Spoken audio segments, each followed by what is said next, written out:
এখন থেকে বিশ্বকাপের প্রতিটি পথই অগ্নিপথ, প্রতিটি পরীক্ষাই অগ্নিপরীক্ষা। কেননা ওয়ার্ল্ড কাপের নকআউট পর্ব শুরু হয়ে গেছে। গ্রুপ পর্বে কোনো হোঁচট খেলে সেটা সামাল দেওয়ার সুযোগ থাকে, ব্রাজিলই যেমন দিয়েছে। কিন্তু নকআউট পর্বে এইখানে আর কোনো সুযোগ নেই। বড্ড নির্মম, বড্ড নিষ্ঠুর। হারলেই বিদায়, চলে যেতে হবে বিশ্বকাপ ছেড়ে বাড়িতে। সঙ্গে নিয়ে যেতে হবে একরাশ বেদনা এবং অনেক অনেক সমালোচনা আগামী 4 বছরের জন্য শিরোপা প্রত্যাশী দলগুলোর ক্ষেত্রে আমি বলছি। নকআউট পর্বে আজকেই প্রথম বিগ টিম খেলতে নামছে ব্রাজিল। হ্যাঁ, আগের রাতে যে শুরু হয়েছে নকআউট রাউন্ড, সেইখানটাতে কানাডা ইনজুরি টাইমের গোলে দক্ষিণ আফ্রিকাকে হারিয়েছে। ওয়ান অফ দ্য কো-হোস্ট, তাদের এই অর্জন নিঃসন্দেহে অনেক বড় একটা ব্যাপার, কানাডার ফুটবল ইতিহাসের জন্য অনেক বড় ব্যাপার। কিন্তু ব্রাজিলের যে ফুটবল ইতিহাস, তাতে নকআউট পর্বে এশিয়ার দেশ জাপানের সঙ্গে মুখোমুখি হওয়ার আগে উদ্বেগে কি থাকার কথা, দুশ্চিন্তায় কি থাকার কথা, ওই ভাবনা কি আসার কথা যে ব্রাজিল এই ম্যাচটা হেরেও যেতে পারে। এই বিশ্বকাপটা ব্রাজিল শুরু করেছে অত বেশি হাইপ নিয়ে না, অত বেশি এক্সপেকটেশন নিয়ে না। অন্তত স্মরণকালে এইরকম কম এক্সপেকটেশন নিয়ে ওয়ার্ল্ড কাপ ব্রাজিল কমই শুরু করেছে, এবং সেটা ধরেন যৌক্তিকই এক অর্থে। গত ওয়ার্ল্ড কাপের পর চিচে বিদায় নিয়েছেন, এরপরে ব্রাজিলের কোচের চেয়ারে একের পর এক বদল এসেছে। কার্লো অ্যানচেলোত্তির দায়িত্ব যে নিয়েছেন বছরখানেক আগে, তারপরেও ব্রাজিলের শিপটাকে স্টেডি করার চেষ্টা তিনি নিরন্তর করে যাচ্ছেন। ওয়ার্ল্ড কাপের প্রথম ম্যাচটা মরক্কোর বিপক্ষে ব্রাজিল ছিল ভীষণ রকমের বিবর্ণ, কিন্তু সেইখান থেকে উন্নতি করে পরের দুইটা ম্যাচে ব্রাজিল কিন্তু জিতেছে স্কটল্যান্ড এবং হাইতি, তারপরে স্কটল্যান্ডের বিপক্ষে 3-0 3-0 গোলের ব্যবধানে। এবং ব্রাজিলের জন্য যেটা অনেক বড় স্বস্তির খবর, খুশির খবর, এবং ব্রাজিলের হেক্সা মিশনের ওয়ান অফ দ্য কি যিনি হতে পারেন সেই নেইমারের ইনজুরি কাটিয়ে মাঠে ফেরা। লাস্ট ম্যাচটাতে ইনজুরি টাইম সহ ধরেন মিনিট 20 মতো মাঠে ছিলেন, এর মধ্যেই 3টা চান্স ক্রিয়েট করেছেন। আজকে জাপানের বিপক্ষে ম্যাচেও কি নেইমার ওই রকমভাবে ইম্প্যাক্টটা রাখতে পারবেন কিনা, আমার ধারণা যে 11-এ নেইমার আজকেও খেলবেন না।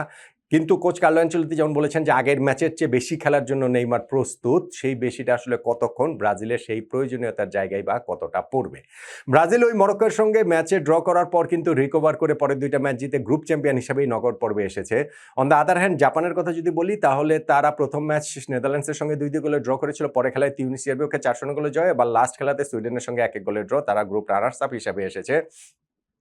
কিন্তু ব্লু সামুরাইরা ওয়ার্ল্ড ফুটবলে এখন একটা সমীহ করার নাম। এই ওয়ার্ল্ড কাপে আমি বলছি নেদারল্যান্ডসের সঙ্গে তারা ড্র করেছে, এই বছরই তারা ইংল্যান্ডকে হারিয়েছে। গত বছরের শেষ দিকে 8 মাস আগে গত অক্টোবরে এই ব্রাজিলকেই কিন্তু জাপান হারিয়েছিল। ব্রাজিল জাপান মুখোমুখি যেই ম্যাচ হয়েছে 14টা, তার মধ্যে 11টাতে ব্রাজিল জিতেছে, 2টা ড্র হয়েছে, এবং সেই একটা যে জয় জাপানের সেটা 14 নম্বর ম্যাচে, সর্বশেষ ম্যাচটাতে। ফলে ব্রাজিলের এই জায়গায় উদ্বিগ্ন হবার কারণ রয়েছে। হ্যাঁ, ঠিক আছে, ওই ম্যাচটাতে ধরেন ব্রাজিলের ডিফেন্সের এই মার্কিনিওস কিংবা গ্যাব্রিয়েল তারা ছিলেন না, তারপরও আনচেলত্তির সেই ব্রাজিলের হেরে যাওয়াটা নিশ্চিতভাবেই ব্রাজিলকে একটুখানি দুশ্চিন্তায় রাখবেই, আর জাপানকে অনেক বেশি উদ্দীপ্ত করবে। ব্রাজিলের জন্য সুখের খবর, আনন্দের খবর যেটা, সেটা হচ্ছে কি যে টিমটা প্রতিনিয়তই গুছিয়ে উঠছে আরও বেশি করে, প্রতি ম্যাচেই আগের ম্যাচের চেয়ে ভালো খেলছে। দেখেন ব্রাজিল এই আনচেলত্তির অধীনে শেষ 6 ম্যাচের মধ্যে 5টা জিতেছে, অথচ ব্রাজিল তার আগের 12 ম্যাচের মধ্যে 5টা মাত্র জিতেছিল। তার মানে এই টিমটা যে আস্তে আস্তে তাদের শেপটাতে চলে আসছে, স্ট্যাটেও কিন্তু ওইটার প্রমাণটা দিচ্ছে। এবং সেই ক্ষেত্রে আজকে জাপানের বিপক্ষে এই ম্যাচটা ব্রাজিলের জন্য ডেফিনেটলি একটা টেস্ট। ব্রাজিলের জন্য যেমন হচ্ছে বিশ্বকাপ জয় ছাড়া অন্য কোনো কিছুই সাফল্য না। 2002 সালে সর্বশেষ জিতেছে, তারপরে 24টা বছর তো হয়ে গেল। এইবার বিশ্বকাপ জিততে পারলেও ব্রাজিলের জন্য হেক্সা, না জিততে পারলেও হেক্সা, জিততে পারলে সব মিলে বিশ্বকাপ জয়ের হেক্সা, মানে 6 নম্বর বিশ্বকাপ, না জিততে পারলে টানা বিশ্বকাপ না জয়ের হেক্সা, মানে টানা 6টা বিশ্বকাপ ব্রাজিল জিততে পারছে না।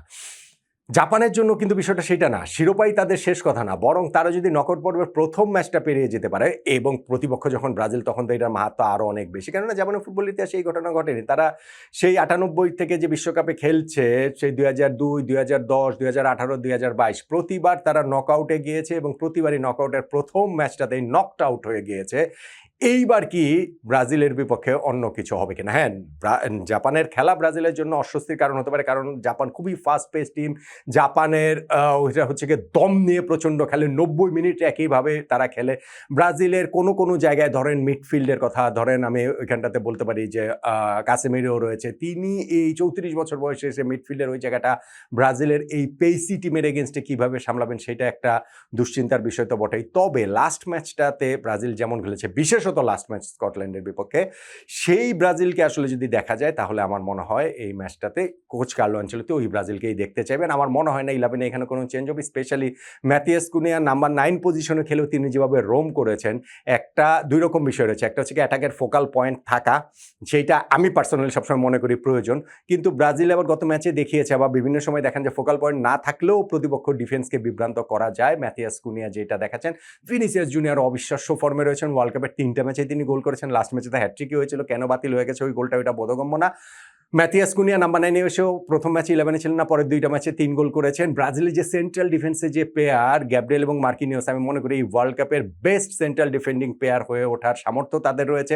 নামে তো আসলে আছেই, পারফরমেন্স দিয়েও সেটা হয়ে ওঠার সামর্থ্য তাদের রয়েছে।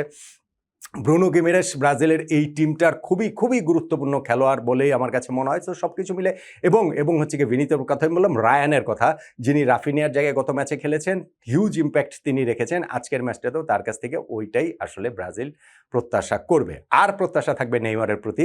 প্রথম 11টাতে তিনি থাকবেন না, তবে এই যুবরাজের যে মহারাজ হয়ে ওঠার শেষ উপলক্ষ এই বিশ্বকাপ, তাতে করে আরও বেশি মিনিট তিনি পাবেন। এটা হচ্ছে গিয়ে ম্যাচ সিচুয়েশনের উপরে নির্ভর করবে, কিন্তু আমার কাছে মনে হয় যে লাস্ট 30 মিনিটসের জন্য নেইমারকে জমিয়ে রাখা হবে, যদি না আরও আগে খেলানোর প্রয়োজন পড়ে, যদি না ধরেন ম্যাচ সিচুয়েশনটা ওইরকমভাবে চলে যায় যে যেখানে আউট অফ ডেসপারেশন নেইমারকে আগে নামাতে হবে। সো সব মিলে ব্রাজিলের এখানটাতে উদ্বিগ্ন হওয়ার কারণ আছে, অবশ্যই নকআউট পর্বের প্রত্যেকটা ম্যাচই উদ্বেগের কারণ আছে, দুশ্চিন্তার কারণ আছে। প্রতিপক্ষ জাপান বলে সেই জায়গাটা আরও একটু হয়তো বেশি, তাদের সঙ্গে সর্বশেষ ম্যাচ ব্রাজিল হেরেছে সেই কারণে আরও একটু বেশি। কিন্তু আমি কোনোভাবেই দেখছি না যে ব্রাজিল এই ম্যাচটাতে জাপানের কাছে হেরতে পারে। হারতে তো পারেই, দেখছি না বলতে হারতে তো পারেই, ফুটবলে তো যে কোনো রেজাল্টই হতে পারে, কিন্তু আমার প্রেডিকশন হচ্ছে গিয়ে জাপানের বিপক্ষে এই ম্যাচটা ব্রাজিল জিতবে। এবং আমার প্রেডিকশন হচ্ছে গিয়ে ব্রাজিল যতটা কঠিনভাবে জিতবে বলে আমরা মনে করছি হিসাব নিকাশে, আমার মনে হয় যে ব্রাজিলের জয়টাও আসলে অত কঠিন হবে না। ব্রাজিল এই ম্যাচটা ধরেন 3-1 গোলে বা ধরেন 4-2 গোলে, এরকম একটা বড় ব্যবধান, একটা কমফোর্টেবল ব্যবধানে ব্রাজিল এই ম্যাচটা জিতবে বলে আমার কাছে মনে হয়। আর ব্রাজিল গত 2টা ম্যাচে ক্লিন শিট রেখেছে, তার আগে 6টা ম্যাচে কিন্তু ব্রাজিলের এই ঘটনা ঘটেনি, অন্তত একটা করে গোল খেয়েছে। ফলে টানা 2 ম্যাচে ক্লিন শিট রাখার ওই কনফিডেন্সের জায়গাটাও ব্রাজিলের থাকবে। সো আমি যে 3-1 4-2 বললাম, সেইখান থেকে প্রতিপক্ষ গোল নাও দিতে পারে, ওইটাও ব্রাজিলের ব্যাকলাইনের উপরে কোচ কার্লো আনচেলত্তির সেই আস্থার জায়গাটা থাকবে। ফলে আমার মনে হয় না যে আজকেই ব্রাজিলের বিশ্বকাপটা শেষ হয়ে যাচ্ছে। বিশ্বকাপে ব্রাজিল কত দূর যেতে পারবে, শিরোপা জিততে হলে নকআউট পর্বের 5টা ম্যাচ জিততে হবে, কিন্তু নকআউট পর্বের প্রথম ম্যাচটাতে ফার্স্ট রাউন্ডেই এসে জাপানের কাছে ব্রাজিল নকড আউট হয়ে যাবে, আমি সেটা আসলে কোনোভাবেই মনে করছি না। আমি আজকে ব্রাজিলের জয়টাই দেখছি, এবং সেই জয়ে যদি নেইমারের গোল বা অ্যাসিস্ট থাকে তাহলে সেটা হয়ে উঠবে সোনায় সোহাগা ব্রাজিলের হেক্সা জয়ের মিশনে। ব্রাজিল জাপান ম্যাচ নিয়ে আমার প্রেডিকশনের সঙ্গে আপনারটি কি মিলছে জানাতে পারেন।